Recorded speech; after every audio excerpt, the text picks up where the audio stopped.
Well, it's really fascinating to see what's happening in different countries and compare them. That's one of the things that I'm trying to do right now, is sort of categorize what's going on in different countries and try to create some dialogue.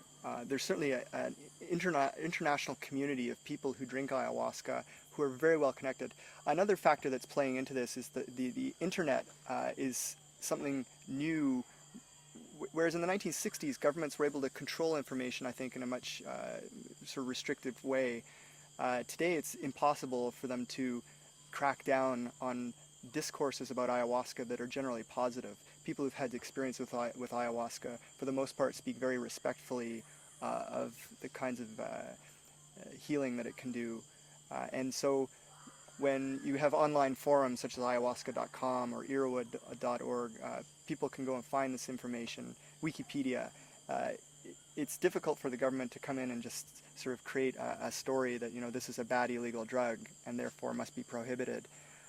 People are able to share stories about their own experiences, about what kinds of shamans they might recommend, places they might recommend in terms of going to find these kinds of experiences.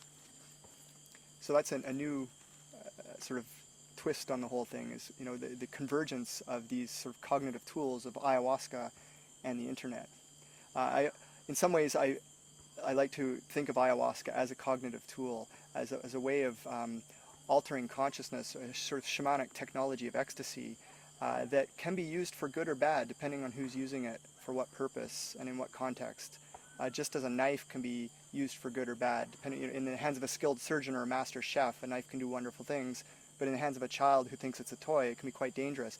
I think that analogy fits quite well with ayahuasca, that in the hands of a shaman or a trained person who knows and has gone through the experiences, understands what it can be used for in terms of positive healing effects, then it's beneficial. But given to somebody who doesn't really know or respect it, I think there's potential risks that go with it as well. So again, that's a policy consideration that needs to be sort of taken into.